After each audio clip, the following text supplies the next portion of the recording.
자, 자산의 취득. 이쪽은 일단은 여러분들 실기가 두 종류가 나와요. 실기 두 종. 하나는 잘 안 나오는 거, 하나는 좀 중간 정도 나오는 거. 보십니다.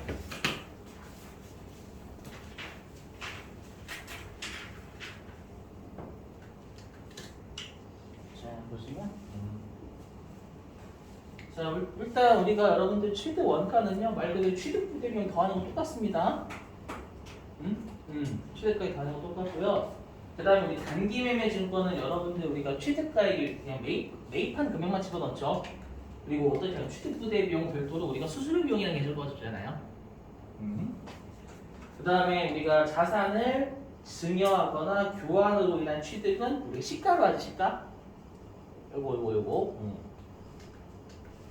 자, 근데 중요한 게 있습니다. 잘 보셔야 돼요. 여기를 시험에 실기 쪽에서 우리가 세무조정으로 별도로 잘 내요.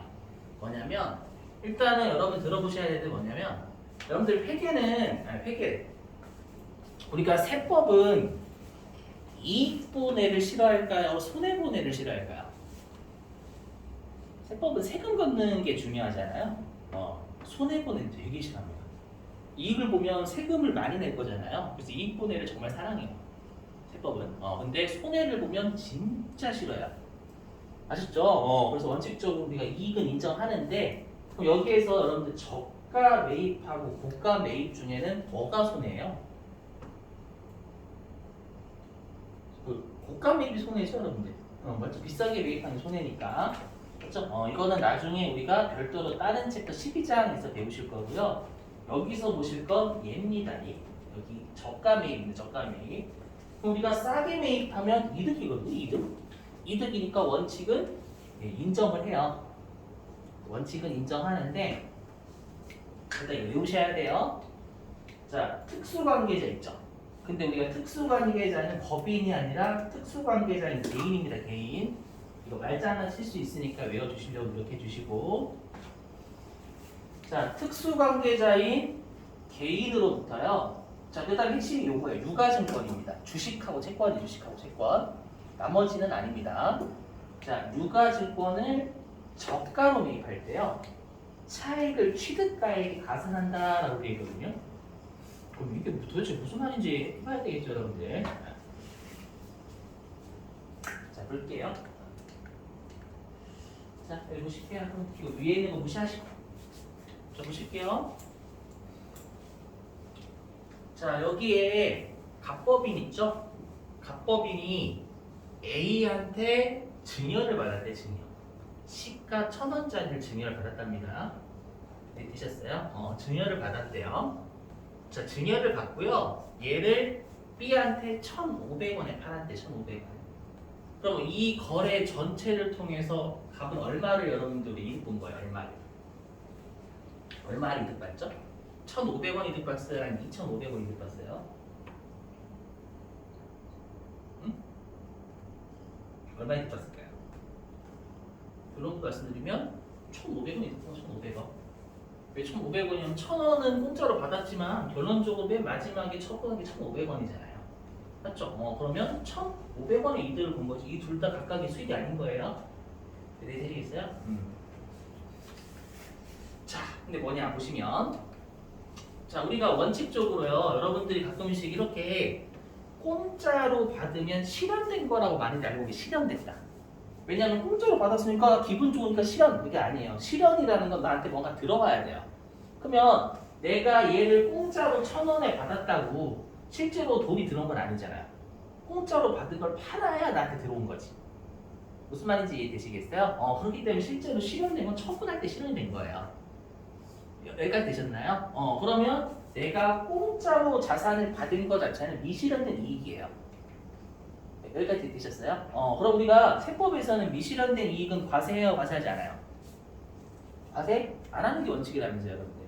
맞죠? 근데 이때는 미실현된 이익을 과세를 합니다. 이게 공짜로 받았을 때. 왜냐하면 여러분들 이게 법인이 아니라 만약에 갑이라는 그냥 사람이래요. 갑이라는 사람.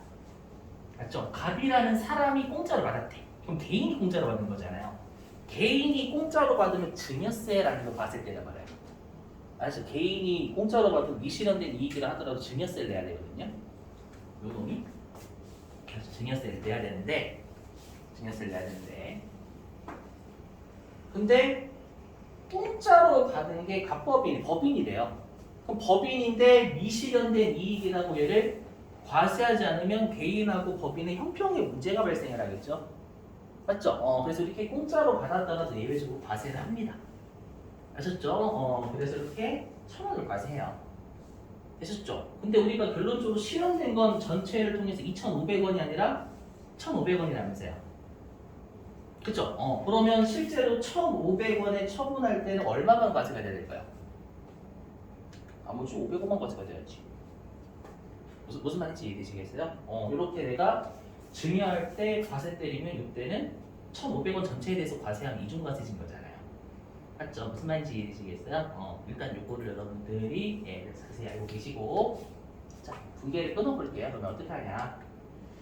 자, 자산을 공짜로 갑법인이 받았대요. 그럼 갑법인이 공짜로 받으면 일단은 수익이 1,000원이 되는 거죠.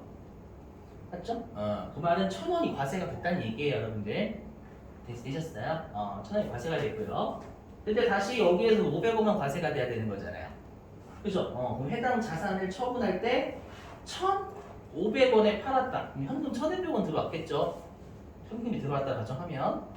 근데 여기에서는 여러분 수익이 1,500원이 되면 안 되잖아요. 되시겠어요? 그럼 이때는 수익이 500원만 돼야 되죠, 500원만. 되셨죠? 그럼 우리가 여기에서 자산은 1,000원인 거잖아요. 일단 이거 되시겠죠? 맞죠? 근데 중요한 게 뭐냐? 자, 중요한 게 뭐냐면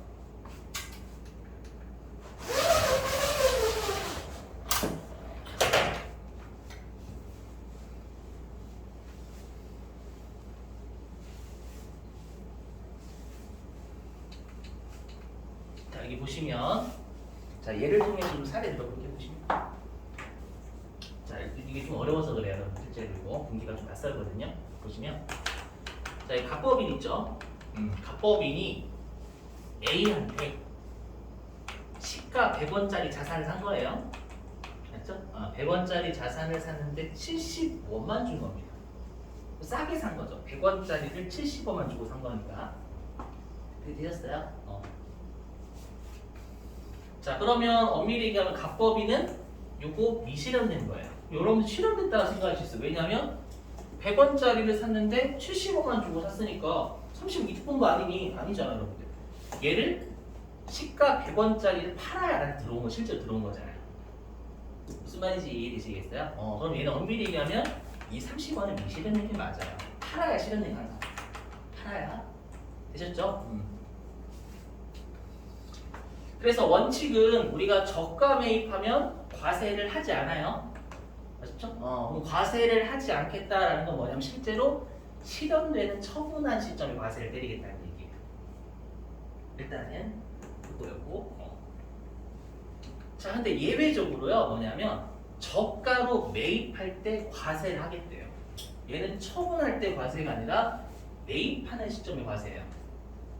그럼 여러분들 둘 다 뭔가 다르죠. 여기 처분 시점의 과세니까 얘는 100년 뒤에 처분하는 과세가 되는 거고 얘는 지금 당장의 과세니까 얘가 불리한 거예요. 무슨 말인지 이해되셨어요? 그래서 저가 매입은요 지금 당장에 저가 매입할 때 과세하는 게 더 상대방 빚을 내는 겁니다. 세법에서 이해되시겠어요? 실제로 얘는 처분 시점의 과세니까.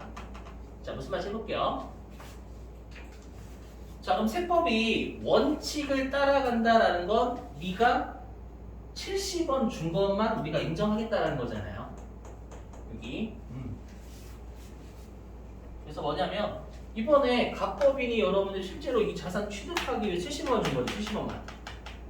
맞죠? 70원만 준 거니까 이때는 여러분 우리가 원칙이 저가 매입할 때 과세를 안 하겠다라는 거예요. 자, 그랬다가 만약에 얘가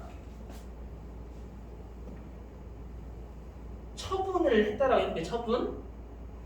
그럼 처분을 했으면 어떻게 되는 거냐면 얘가 실제로 시가에 처분했다 가자면 시가에 그럼 현금 100원 들어오겠죠. 맞죠? 그리고 자산은 70원이 없어지겠죠. 70원입니다. 그죠? 그럼 이때 과세가 되는 건 30원인 거잖아요. 그러니까 처분 시점에 실현될 때 과세하겠다는 거예요. 여기까지 되셨어요? 자, 근데 예외는 뭐냐? 라고 하면 예외는 지금 당장에 30원을 과세하겠다는 얘기잖아요. 그죠? 그 말이 이렇게 돼요. 자, 실제로 현금은 A한테 70원만 나갔어요. 70원만 나갔어요. 근데 요걸 당장에 과세를 하는 거예요. 그럼 과세를 하면 자산이 늘어야 됩니다. 30원이. 자, 왜 그러냐면 여러분 보세요. 우리가 예전에 이랬었죠. 자산은 미래의 비용, 맞죠? 또는 뭐도 있었냐면 미래의 수익의 감소도 있었어요. 수익 감소. 맞죠? 그 말은 뭐냐면, 자 보세요. 왜냐하면 자 지금 당장에 수익으로 과세를 시키는 거죠. 수익으로 과세를 시키는 거잖아요. 지금 저가 매입한 시점에. 그럼 얘를 처분할 때 현금 100원에 처분을 하게 되면 자산은 100원 없어지는 거잖아요. 그럼 얘는 요때 두드려 맞고 요때 두드려 맞지 말아야지. 무슨 말인지 이해되셨어요? 그래서 우리가 지금 당장에 우리가 과세를 한다라는 건 그만큼 나중에 이중 과세는 하지 말아야 돼요. 무슨 말인지 이해되시겠어요? 그럼 우리가 미실현된 이익을 지금 당장에 과세를 하는 건 처분하는 시점에 또 과세하면 이중 과세니까 이때는 우리가 수익을 줄여야 되겠죠. 그렇죠? 그럼 우리가 수익을 줄이는 게 자산이잖아요. 그래서 우리가 그만큼 수익이 늘면 자산을 늘려줘야 그만큼 나중에 자산이 그만큼 더 많이 없어지는 거예요. 그만큼 우리가 수익이 더 많이 감소하니까 결론적으로 우리가 과세가 안 되겠죠. 이중과세가요. 무슨 말인지 이해되시겠어요? 이거? 그래서 되게 중요한 말이에요. 여기 어디냐? 아까 넘어갔는데 여기 보시면 여기에요. 여기 있죠? 우리가 미실현된 이익 있죠. 여기 취득 및 보유 과정에서요. 입금으로 법인세가 과세가 된 거예요. 이미. 법인세가 과세가 되면 나중에 이중과세를 방지해야 되니까 수익이 그만큼 줄여야 될 거예요. 줄여야 될 거 아니에요. 여러분들. 맞죠? 그러면 그 입금액만큼 자산의 취득가액을 구성한다 이렇게 되니까. 그만큼 자산이 올라가야 나중에 자산이 없어지면서 그만큼 수익을 더 줄이는 거잖아요. 맞죠?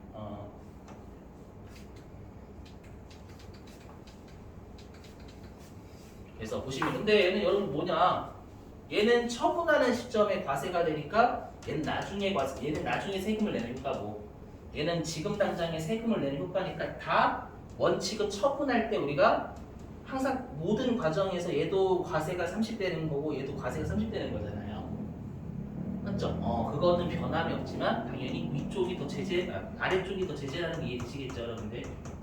아시죠? 무슨 말인지? 자, 근데 장부에서는 어떻게 처리한다고 시험에 나올 거냐면 장부에서 당연히 시가 100원짜리를 샀다가 중요한 게 70원 준 거잖아요. 70원 준 거기 때문에 장부에서는 전부 다 자산을 70원으로 잡을 거란 말이에요. 이렇게 줄 거란 말이에요. 되셨죠? 그러면 얘는 세무중이 없죠, 여러분들. 여기 지우면 얘는 세무중이 없어요. 하지만 얘는 세무중이 있어요. 일단 수익이 늘죠. 과세하는 거니까 입금, 상여. 세법이 자산이 많잖아요. 맞죠? 그래서 이렇게 유보하셔야 돼요. 아셨죠? 지금 하는 게 그래서 지금 하는 저가 매입 있죠? 이 저가 매입은 일단 입금, 상여, 유보입니다. 입금, 상여, 유보. 일단은요. 외우셔야 돼. 요 세 가지를 저가 매입해야 과세해요. 요거 하나라도 만족하지 못하면 얘는 처분하는 시점에 과세하지 저가 매입할 때 과세하지 않습니다. 시험에 낚시합니다. 여러분들 말 문제로 뭐냐? 특수관계자인 개인으로부터 유가증권 저가 매입할 때예요. 일단 이거 외우시려고 노력해 주시고 시험에 여러분들 우리가 그 세무조정으로 잘 내거든요. 이거 일단 외워주시려고 노력해 주시고 이유를 설명드릴게요. 이유는 설명할 건데 하나도 안 중요합니다, 여러분들. 아셨죠? 하나도 안 중요함. 자, 보실게요, 여러분들. 결론부터 말씀드리면 진짜 하나도 안 중요해요. 결혼 외우셔야 돼. 결혼 외우셔야 돼. 자, 해보자. 여기 보시면.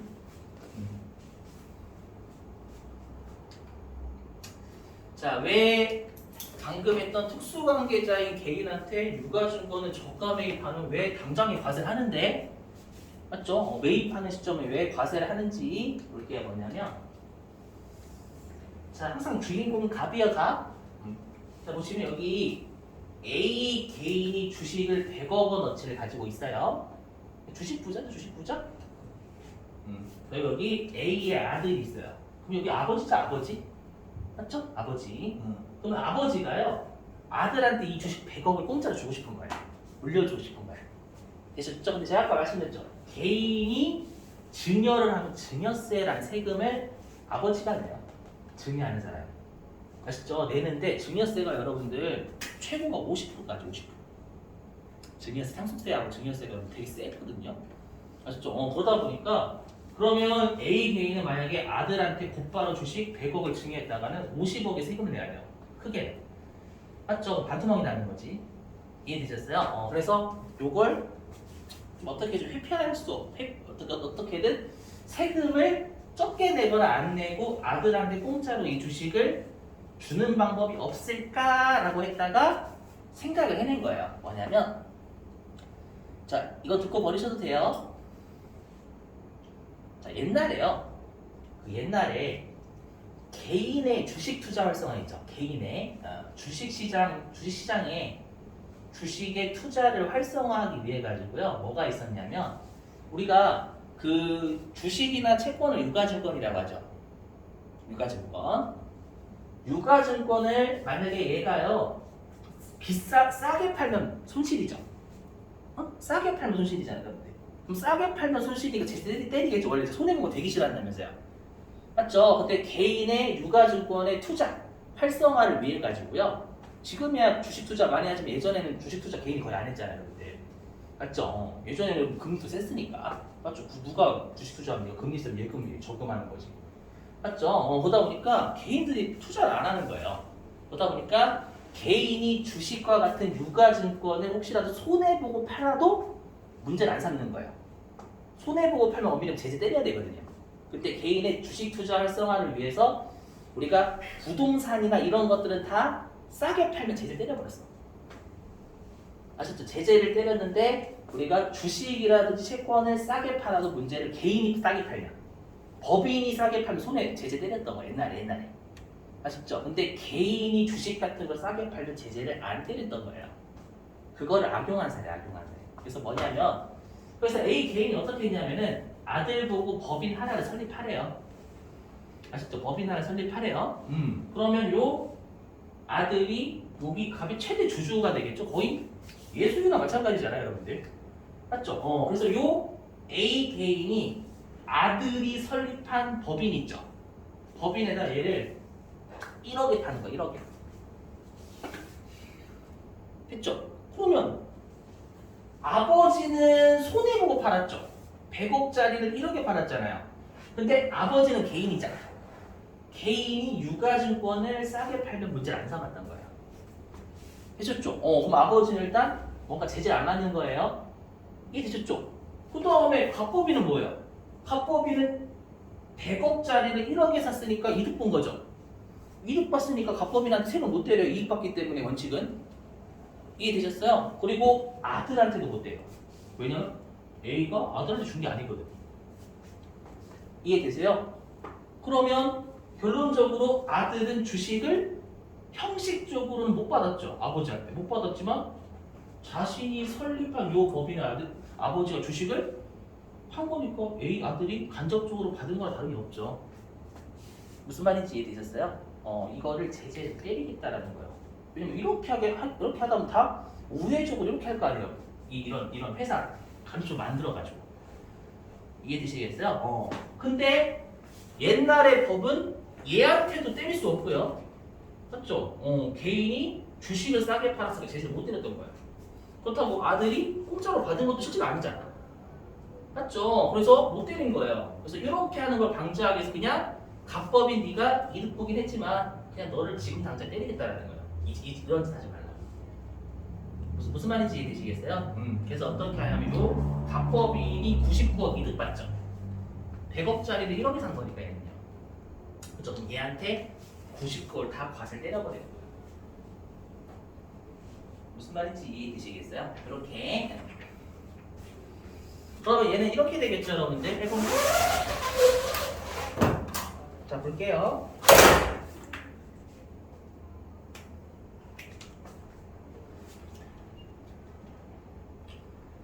자, 장부에서는 이렇게 잡았을 거라면 장부에서 어떻게 잡았냐면 장부에서 이렇게 잡았겠죠, 여러분들? 주식. 자, 갑법인 얘기하는 갑법인. 됐죠? 갑법인 1억 주고 샀으니까 주식 1억, 현금 1억 이렇게 분배 처리했겠죠? 되셨어요? 그죠? 이렇게 하고 그 다음에 나중에 얘는 만약에 처분을 한대 처분을 아니 처분을 실제로 시가가 100억이니까 100억이 한다고 가정하면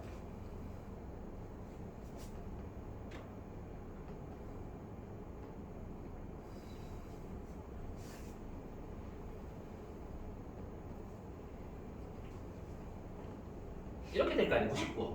근데 이 처분을 언제 하냐면 아들이 죽을 때 한대. 여기 뭐냐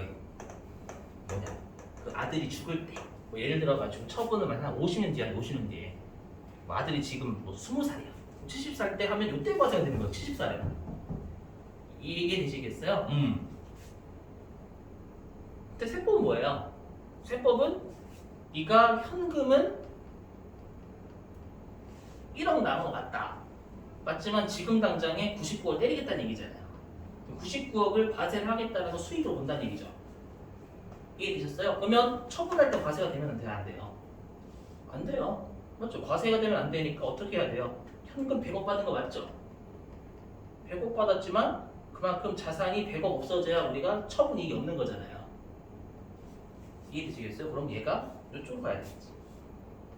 자산이 주식이랑 주식.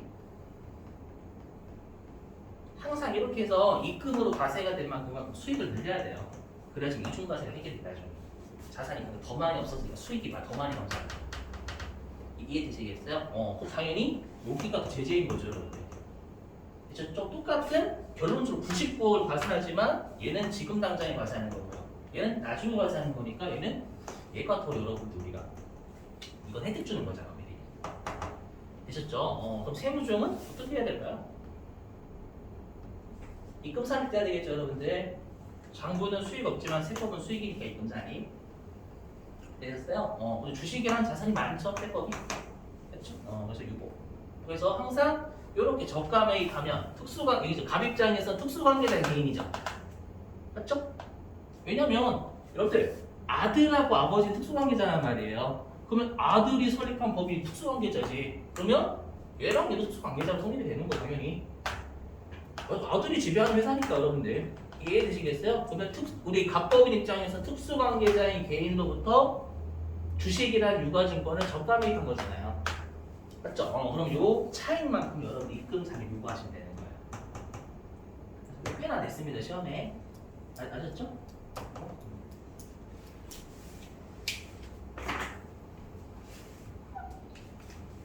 자, 근데 만약에 이렇게 됐대. 이렇게 예를 들면요. 나중에 뒤에가 살 거예요, 여러분들. 무시하시면 됩니다. 뭐냐면 이번에는 토지를 싸게 팔았대요. A 개인이 토지를 1억에 팔았대. 손해보고 산 거죠. 맞죠? 근데 토지는 유가증권이 아니에요. 아니죠? 그럼 얘한테는 우리가 부당한 행위라고 해가지고 나중에 과세를 해요. 아셨죠? 그러니까 지금 이쪽만 알고 계세요. 이쪽만.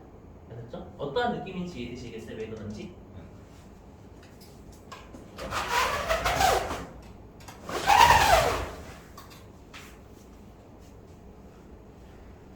자, 그 다음에 자산부채 평가할게요.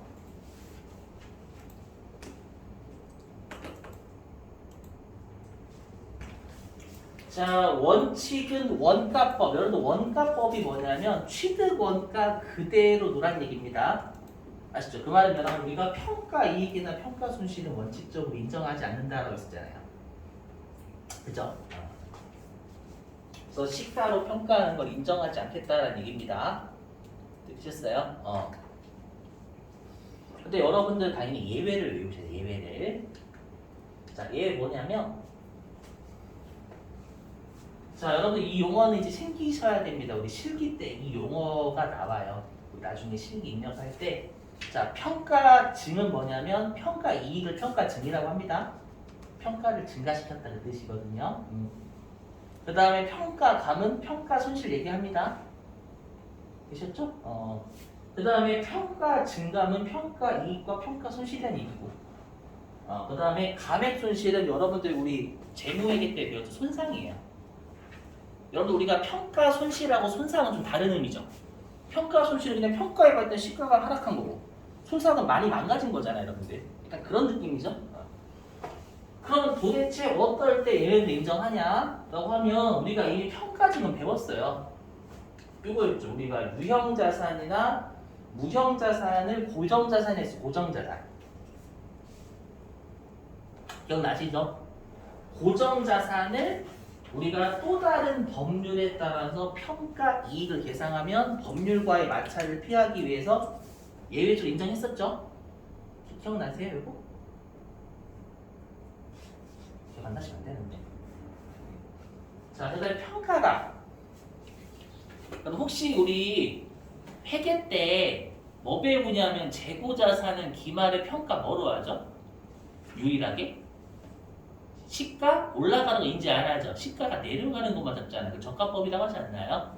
맞죠? 그래서 뭐냐면 재고자산을 네가 저가법으로 신고하면 그건 인정해 주겠다라는 거야.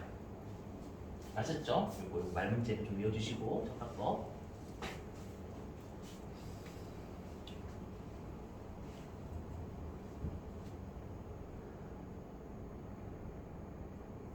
자, 그 다음에 가로 반가로 3번은 뭐냐면요. 평가 이익과 평가 손실을 세법에서 인정하겠다는 얘기입니다. 그게 뭐냐면 이것도 외워주셔야 돼요. 자, 일단은 화폐성 외화자산과 외화부채입니다. 화폐성 외화자산과 외화부채. 이거 설명드렸었죠. 선급금하고 선수금은 우리가 최종적으로 돈이 오고 가는 게 아니라 물건이나 용역이 오고 가는 거잖아요. 그래서 얘는 비화폐성이라고 했던 기억나시죠, 여러분들? 그렇죠? 주의하시고. 그래서 우리가 화폐성 외화자산하고 부채 있죠? 얘를 신고해야 돼요. 저 12월 31일자 환율로 신고할게요 라고 해야 되는데 요거는 여러분들이 좀 외워주셔야 돼요. 환율을 외워주셔야 돼요. 이거 한 거 같은데? 아닌가? 자, 뭐냐면 자, 우리가 환율은요 시가로 인정하는 환율이 있고 시가로 인정하지 않는 환율이 있어요. 여러분 시가라는 거 들어보세요. 시가라는 거 여러분들 손해보거나 그래야 돼요? 아니죠. 시가라는 건 정당해야지. 맞죠? 그래서 뭐냐라고 하면 여러분들 우리가 기준 환율은 대부분의 나라가 여러분들 가장 강력한 통화가 여러분들 달러죠, 달러. 맞죠? 그래서 그 나라의 통화를 달러당 얼마 이렇게 한 게 여러분들 기준 환율이라고 불러요. 무슨 말인지 이해되세요? 그리고 여기 재정 환율은 뭐냐면 달러 이외에 또 강력한 통화들이 몇 개 있죠. 뭐 유로화, 맞죠? 아니면 우리가 중국 좀 짜증나지만 그죠? 위안, 그다음에 일본도 짜증나지만 짜증나는 애들이 많지. 엔화, 그죠? 이런 것들로 그 나라의 통화를 그 달러 이외에 좀 자주 쓰이는 통화 있잖아요, 여러분들. 맞죠? 그걸로 우리가 하는 거 왜 재정 환율이라고 불러요. 아마 여러분들이 그 은행 같은 데 가시고 환율로 밖에 그 뭐라고 해야지? 전광판이라고 해야 되나? 제가 이름 잘 몰라요, 여러분들. 제가 전광판이라고 환율 막 왔다 갔다 하는 거 있잖아요, 여러분들. 맞죠? 나라 국기 그려져 있으면서 그거 있죠? 거의 유로와 유아나 이렇게 달러로 다 표시되지 일반적으로요. 맞죠? 그게 이제 세법에서 인정하는 환율이라고 보시면 돼요. 그리고 우리가 매매 이 두 개를 합쳐서 매매 기준율이라고. 매매 기준율. 매매할 때 기준이 되는 율.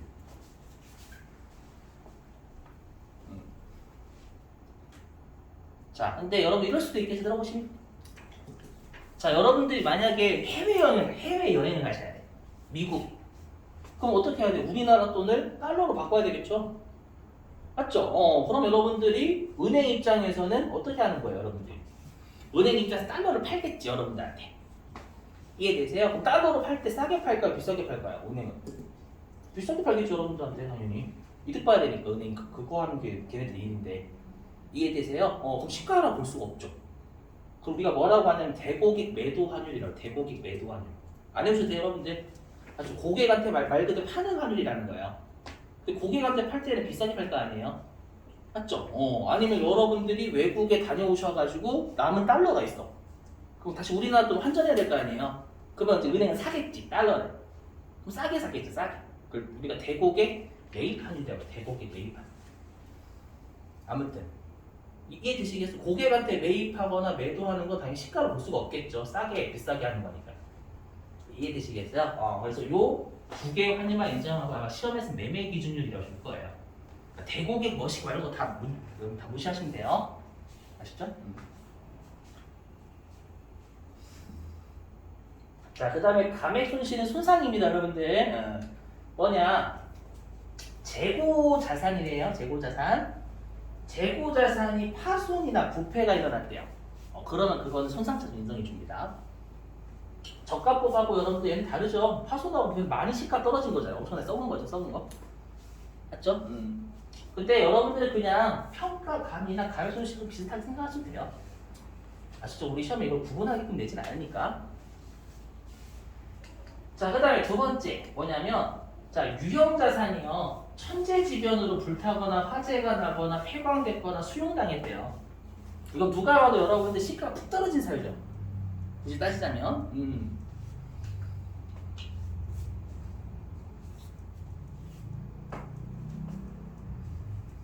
자, 그 다음에 여기 생산설비. 여러분 생산설비가 기계장치 얘기하는데 기계장치. 자, 기계장치가 시설개체가 뭐냐. 여러분 안 적으셔도 돼요, 이런 거. 시험에 잘 안 나와요.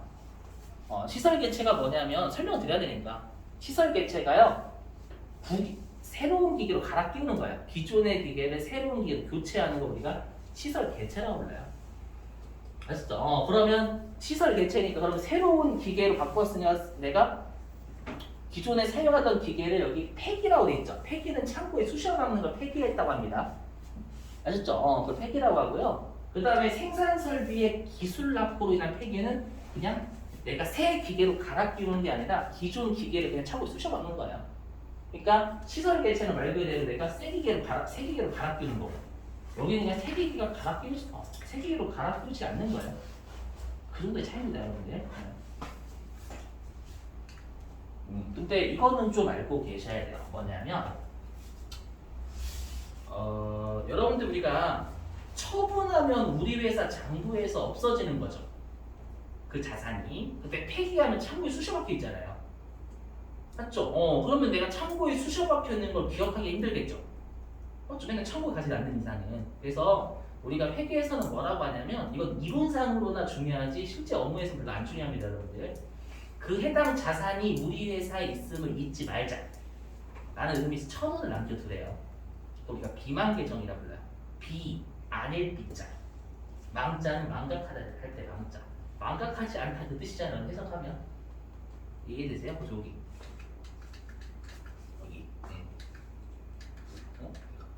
여기 있다. 비망계정이.